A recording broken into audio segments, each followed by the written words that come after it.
Hello everyone, আসসালামু আলাইকুম। যারা আলসারে আক্রান্ত আছেন, তাদের নিয়ে আজকে কথা বলবো। অনেক ভাইয়া এবং আপুরা আমাকে জিজ্ঞেস করেন, যারা আলসারে আক্রান্ত, তারা জিজ্ঞেস করে থাকেন যে, "আমি কোন ডাক্তারের কাছে চিকিৎসা করে এত দ্রুত আমি আলসার থেকে মুক্তি পেয়েছি আলহামদুলিল্লাহ।" আর সেই ডাক্তারের নাম জানতে চান। তো আমি আলসারে আক্রান্ত হয়েছিলাম প্রায় মনে হয় ১.৫ বছর আগে এরকম। তো ১.৫ বছর আগে আমি যেহেতু এটা চিকিৎসা করেছিলাম, এ কারণে কিন্তু আমি এই যে ডাক্তারের নামটাও ভুলে গিয়েছি। আর এ কারণে ভাবলাম যে আপনাদের সাথে একটা ছোট্ট ভিডিওর মাধ্যমে আপনাদের সাথে শেয়ার করি যে আমি কিভাবে আলসার থেকে মুক্তি পেলাম কোন ডাক্তারের চিকিৎসা করে। তো আমি যখন আলসারে আক্রান্ত হই তখন আমি যে ডাক্তারের কাছে গিয়েছিলাম, ওই ডাক্তার আমাকে কোলোনোস্কোপি দেয়। ১ম আমার সমস্যাগুলো তার সাথে কথা বলি। তো উনি ১ম এই একটা টেস্ট দেন কোলোনোস্কোপি এবং সাথে আরও আদার্স কিছু টেস্ট দেন। তো সেগুলো করা শেষ করে যখন রিপোর্টে আসে তখন আমার ওই আলসার ধরা পড়ে, ডিওডোনাল আলসার ধরা পড়ে। এটার কারণে আমাকে কিছু ওষুধ দেওয়া হয়। তো আমি ওষুধগুলো একদম নিয়ম মাফিক খাই এবং আমাকে কিছু নির্দেশনা দেওয়া হয়। তো তেমন কোনো নির্দেশনা দেওয়া হয় না। শুধু ৩ টা কথা বলেছিলেন উনি। ১ম কথা যে দুধ খাওয়া যাবে না, গ্যাসের ওষুধ খাওয়া যাবে না এবং হোটেলের কোনো খাবার খাওয়া যাবে না। আর আপনারা যারা আলসারের রোগী আছেন, যদি এখনও ট্রিটমেন্ট না করে থাকেন, যদি করতে চান, তার আগে থেকে আপনারা সতর্ক হবেন। দুধ, গ্যাসের ওষুধ এবং যে হোটেলের তৈরি যেকোনো খাবার আপনারা কখনো ভুলেও খাবেন না। এই ৩ টা জিনিস এভয়েড করলে আপনি অনেক ভালো থাকবেন এবং যদি চিকিৎসা অবস্থায় আপনাকে ডাক্তার যে ওষুধগুলো দেবে, একটা মানে বেলার জন্য আপনারা ওষুধটা কখনো স্কিপ করবেন না। মানে একদম যেভাবে আপনাদেরকে ওষুধ যে সময়ে খাইতে বলছে ঠিক ওই সময়ে যদি নিয়ম করে খান, ইনশাআল্লাহ আপনারা আল্লাহর অশেষ রহমতে আশা করা যায় আপনারা সুস্থ হবেন। আমি কিন্তু অনেক ভয় পেয়ে গেছিলাম কারণ আলসার খুবই খারাপ একটা জিনিস। সহজে ভালো হতে চায় না। একটু চুন থেকে পানি খসলেই দেখা যায় যে এই জিনিসটা অনেক মারাত্মক আকার ধারণ করে। তো এই কারণে আমি ওষুধ আমি একটাও মিস করিনি। খুব ভালোভাবে আমি চেষ্টা করেছি ওষুধগুলো খাওয়ার। আর এতটা ভালোভাবে আমি ওষুধগুলো খাইছি, নিয়ম অনুযায়ী একটা বারের জন্য আমি ওষুধ মিস করিনি এবং যেদিন আমি ওষুধ শেষ হবে তার আগের দিনে ওষুধ কিনে আনছি। তবে যদি আপনাদের টাকা-পয়সা ঠিকঠাকভাবে থাকে, চেষ্টা করবেন একবারে যে কয়দিনের ওষুধ দেয় ওই সবগুলো ওষুধ কিনে নেওয়ার। দেখবেন তাহলে আপনার হিসাবেও ভুল হবে না। আপনি ঠিকভাবে খাইতে পারবেন। আর যদি টাকা-পয়সার সমস্যা থাকে তাহলে আপনি লিখে রাখতে পারেন, কবে আপনার ওষুধটা শেষ হবে, কয়টা খাইছেন এই কয়দিনে।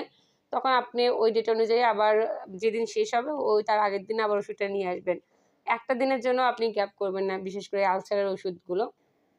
তো শুধু আলসারের ওষুধ না, সব ওষুধই ঠিকভাবে খাওয়া উচিত। তবে আলসার আসলে কিন্তু অনেকেই গুরুত্ব দেয়, অনেকেই গুরুত্ব দেয় না। কিন্তু এটা খুবই মারাত্মক জিনিস। এই আলসার থেকে কিন্তু ক্যান্সারে চলে যায়। তো যাই হোক এবার আসি আমি কোথায় চিকিৎসা করেছিলাম। আমাদের বাড়ি যেহেতু বগুড়া, তো আমি বগুড়ায় পপুলারে চিকিৎসা করেছিলাম। বগুড়া পপুলারে কিন্তু অনেকগুলো এই লিভার বিশেষজ্ঞ বসেন বা গ্যাস্ট্রোলজি যারা আছেন এরা কিন্তু বসেন। তো তার মধ্যে আমি আমাদের এলাকায় নামকরা এক ডাক্তার আমাদের এলাকায় বলতে আমাদের এলাকায় যারা চিকিৎসা করেছেন তার কাছেই করেছেন এবং ওনার প্রশংসা অনেক বেশি শুনি তখন ওনার কাছেই যাই। তো আপনাদেরকে দেখাই আমি যে ডাক্তারের কাছে চিকিৎসা করেছি, এটা তো উল্টা দেখে না, দাঁড়ান একটু ব্যাক ক্যামেরা দেই। আমি এই যে বগুড়া ১ম এবং একমাত্র লিভার বিশেষজ্ঞ ডাক্তার এএসএম সাদিকুল ইসলাম। উনি হলো এই যে ওনার কি বিষয়ে অভিজ্ঞ উনি সেটা আছে। তো আপনারা চাইলে কিন্তু এখানে স্ক্রিনশট দিয়ে রাখতে পারেন। যারা বগুড়ার আশেপাশে আছেন তারা কিন্তু চাইলে চিকিৎসা করতে পারেন। উনি এই যে এখানে রুগী দেখার সময় দুপুর ২টা ৪০ থেকে রাত ৯টা পর্যন্ত উনি রুগী দেখেন। আর শুক্রবার সকাল ১০টা থেকে বিকাল ৪টা পর্যন্ত রুগী দেখেন।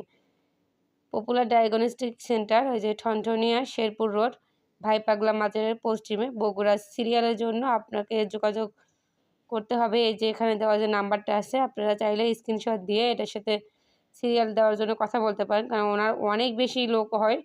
আসলে সিরিয়াল দিয়ে তারপরে যাবেন। একদিন আগে অবশ্যই সিরিয়াল দিবেন। যেদিন যাবেন তার আগের দিনে সিরিয়ালটা দিয়ে রাখবেন। তো এই হলো আমার চিকিৎসার যে কি বলে এটাকে, প্রেসক্রিপশন। এই যে লাস্ট আমি যে ওষুধ খাইছিলাম, তো আমি কিন্তু 6 মাসও না, 4 থেকে 5 মাস আমি ওষুধ খাইছিলাম। আলহামদুলিল্লাহ তাতেই আমি একবারে পুরোপুরি সুস্থ। তো আপনাদের দোয়ায়, আল্লাহর অশেষ রহমতে আমি সুস্থ হয়েছি।